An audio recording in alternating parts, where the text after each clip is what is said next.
آپ کا منسٹر عوام کا سامنا کرنے کی پوزیشن میں نہیں ہے، کیونکہ عوام اس کو اپنا نمائندہ نہیں سمجھ رہا۔ یہاں پر 26ویں ترمیم پاس کی، کس نے اس کے اوپر پانی پھیر دیا؟ میں تو اکیلا آدمی تھا۔ دفاعی معاملات پہ جائیں، حضرت ایٹم بم میرا ہے، میزائل میرا ہے، کہ ایٹم بم میرا ہوگا، میزائل میرا ہوگا، طیارہ میرا ہوگا، لڑاکا سامان میرا ہوگا، لیکن اس کو استعمال کرنے کا اختیار بین الاقوامی معاہدات کے تحت ان اداروں کو ہوگا۔ میرے ملک کا اختیار ختم ہو جائے گا۔ تو کیا کریں؟ ہر بات کے لیے سڑکوں پہ آئیں، ہر بات کے لیے گھیراؤ جلاؤ کی سیاست کریں، ہر بات کے لیے ہم وزیر اعلیٰ ہاؤس کا گھیراؤ کریں، پارلیمنٹ کا گھیراؤ کریں، اسمبلیوں کا گھیراؤ کریں۔ اسی لیے آپ نے قوم کو چھوڑ دیا اور اپنے ملک کو چھوڑ دیا ہے۔ اداروں نے معاملات کو آگے چلانا تھا۔ یہ اہلیت ہے ہماری کہ آپ کا ایک شہری اپنے وطن عزیز کے تحفظ کے لیے، اپنے وطن عزیز کی خدمت کے لیے، ملک کو ایک بڑے شورش سے بچانے کے لیے 75 سال ہم نے کشمیر کے محاذ پر انڈیا کے ساتھ آزمائشوں میں گزاری۔ اب ایک نئی آزمائش کے لیے ایک نئی سرحد ہم کھول رہے ہیں۔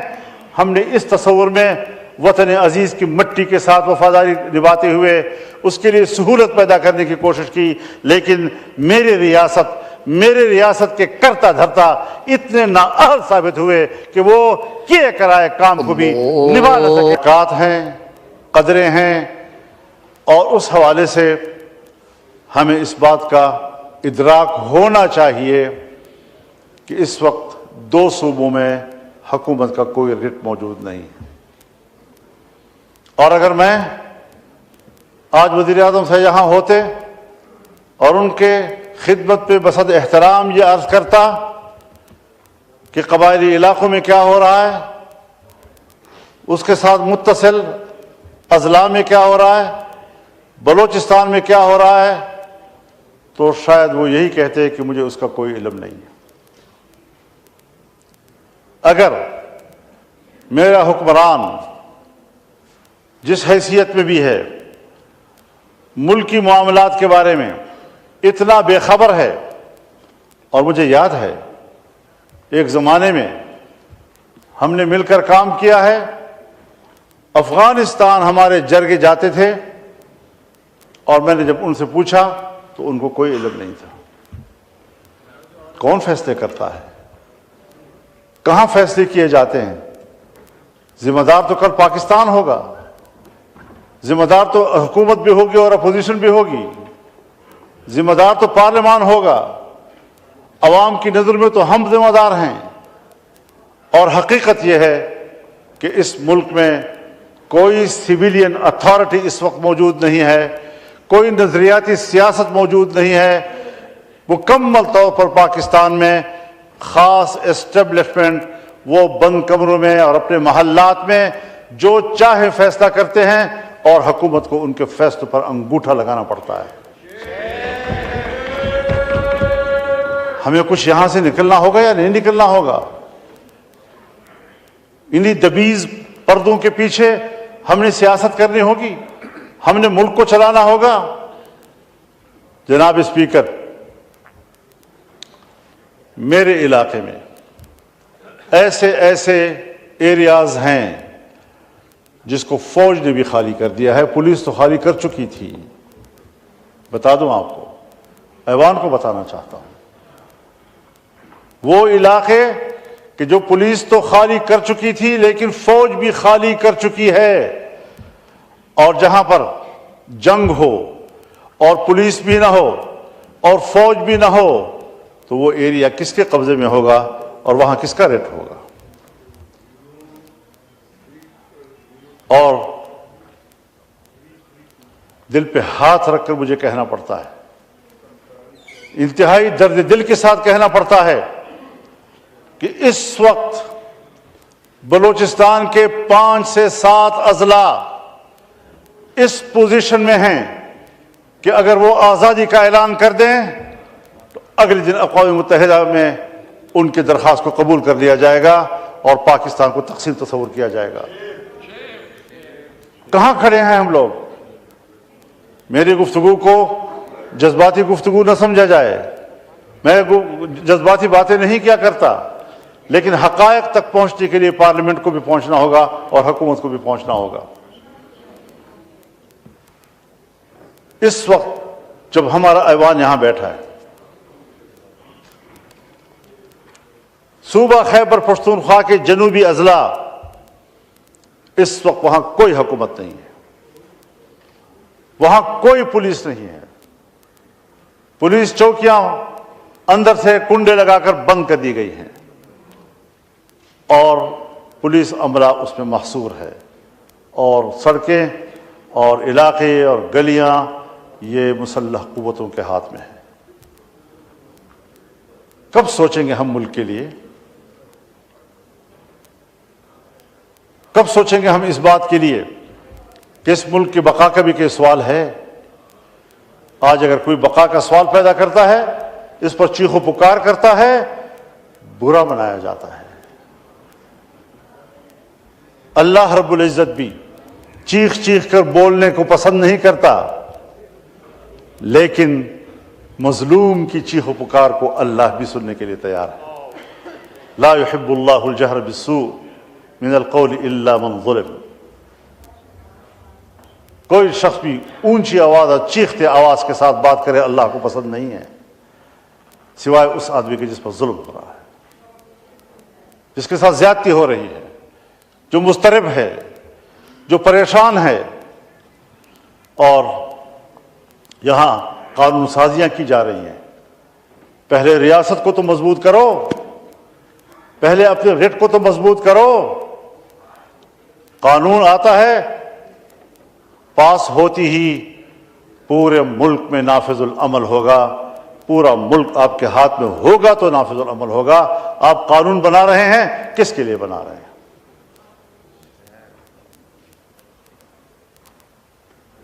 صوبوں میں اسمبلیاں ہیں، لیکن صوبوں کی اسمبلیاں بھی عوام کی نمائندہ نہیں ہیں، اور جب بغاوتیں پیدا ہوتی ہیں، جب عوام باہر نکلتے ہیں، تو کوئی منتخب نمائندہ جو آج منتخب کہلاتا ہے وہ پبلک کا سامنا کرنے کی پوزیشن میں نہیں ہے۔ خواہ چیف پوزیشن کیوں نہ ہو، وہ عوام کا سامنا کرنے کی پوزیشن میں نہیں ہے۔ آپ کا ممبر پارلیمنٹ عوام کا سامنا کرنے کی پوزیشن میں نہیں ہے، آپ کا منسٹر عوام کا سامنا کرنے کی پوزیشن میں نہیں ہے، کیونکہ عوام اس کو اپنا نمائندہ نہیں سمجھ رہا۔ جنگ ہے نظریات کی اور اتھارٹی کی۔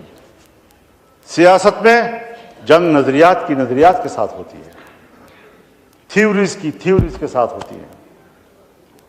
لیکن ایک طرف ہم ہیں، فارن منسٹری میں ہمیں باقاعدہ بریفنگ دی گئی، ہمیں صورتحال سے آگاہ کیا گیا، مشاورت کے ساتھ ایک ایجنڈا طے ہوا، اور اس ایجنڈے پر میں افغانستان گیا اپنا وفد لے کر، ہر چند کہ ان کی دعوت پر گیا، لیکن ایک ہفتہ میں نے وہاں گزارا، اور جو ایجنڈا میں لے کر گیا تھا، ایک ایک نقطے پر میں نے ان سے بات کی، ان کو قائل کیا، اور انہوں نے کہا کہ ہم ان خطوط پر پاکستان کے ساتھ چلنے کے لیے تیار ہیں۔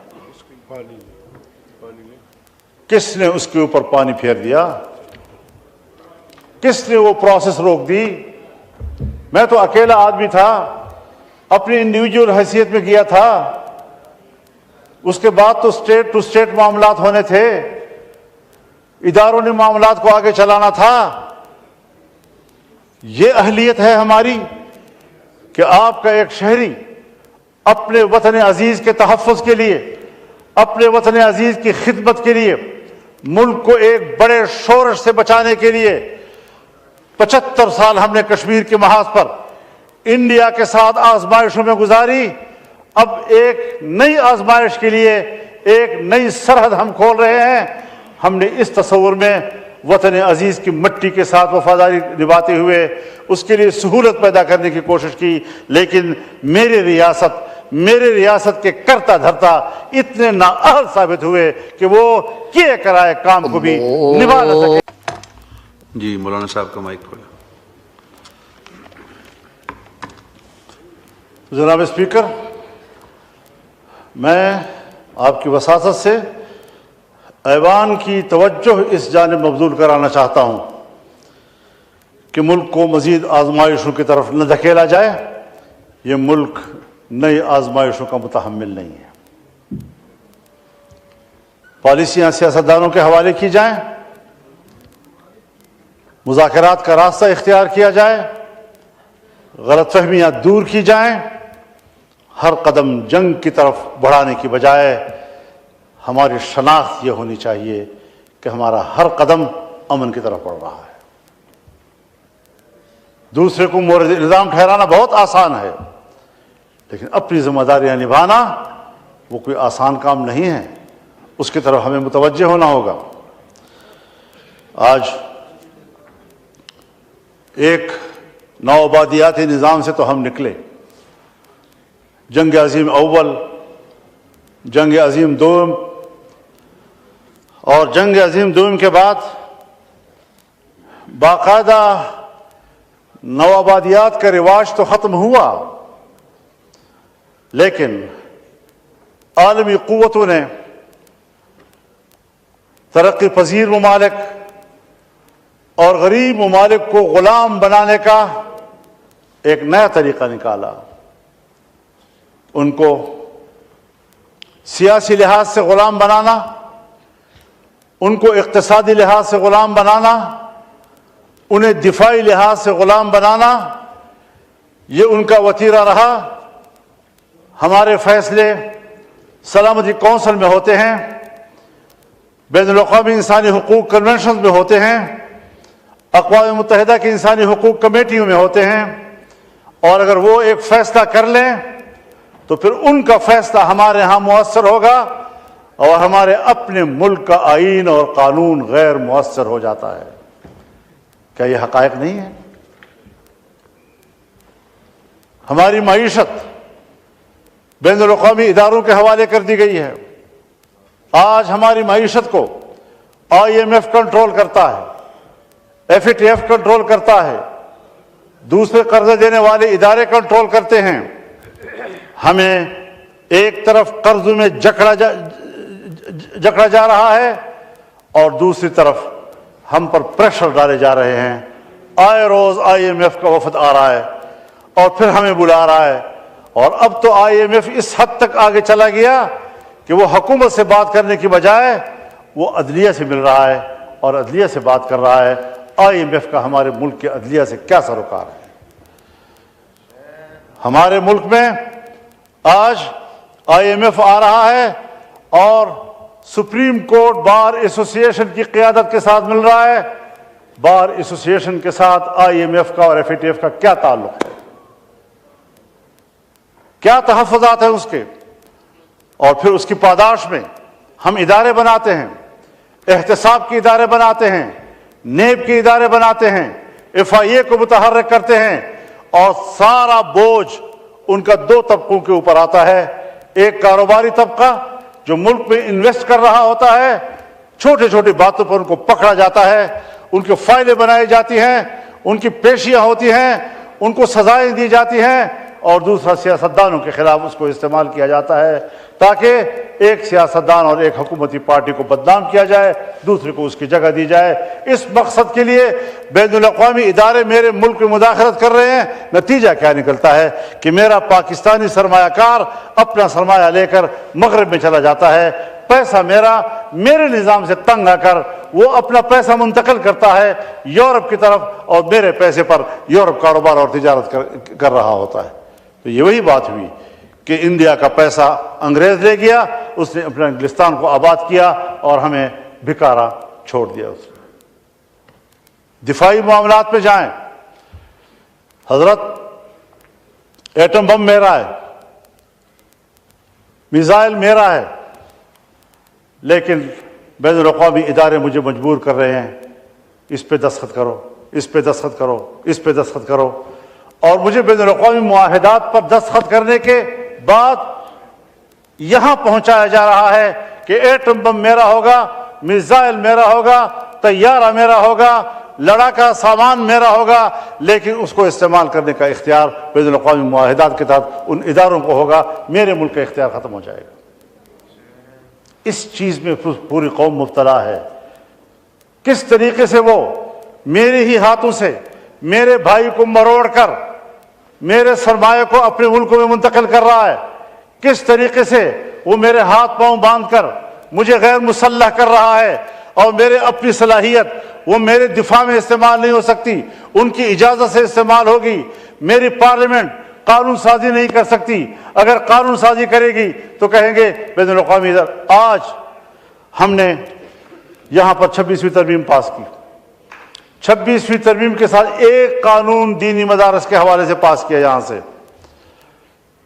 جناب صدر مملکت نے جو دوسرا خط بھیجا ہے پارلیمنٹ کی طرف، اسپیکر صاحب کی طرف، اس نے واضح طور پر کہا ہے کہ دینی مدارس کی رجسٹریشن یا دینی مدارس کے بینک اکاؤنٹس کا یہ قانون یہ بین الاقوامی اداروں کے لیے تحفظ کا باعث بن سکتا ہے، ان کی پریشانی کا باعث بن سکتا ہے۔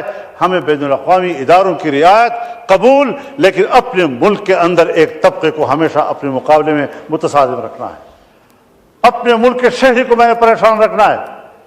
آج قانون پاس ہو چکا ہے، ایکٹ بن چکا ہے، گزٹ ہو چکا ہے اس کا۔ پارلیمنٹ سے ایک قانون پاس ہو جائے تو پھر صوبائی اسمبلی میں قانون سازی ہوتی ہے۔ ابھی تک کوئی صوبائی اسمبلی میں قانون سازی نہیں ہو رہی۔ فیڈرل گورنمنٹ نے اپروچ ہی نہیں کیا آج تک کسی ایک صوبائی اسمبلی کو۔ میری پارلیمنٹ نے اپروچ ہی نہیں کیا کسی صوبائی اسمبلی کو کہ یہ قانون یہاں سے پاس ہو گیا ہے، مزید قانون سازی جو ہے صوبائی سطح پر وہ آپ کی ذمہ داری بنتی ہے۔ تو کیا کریں؟ ہر بات کے لیے سڑکوں پہ آئیں، ہر بات کے لیے گھیراؤ جلاؤ کی سیاست کریں، ہر بات کے لیے ہم وزیر اعلیٰ ہاؤس کا گھیراؤ کریں، پارلیمنٹ کا گھیراؤ کریں، اسمبلیوں کا گھیراؤ کریں۔ اسی لیے آپ نے قوم کو چھوڑ دیا اور اپنے ملک کو چھوڑ دیا ہے۔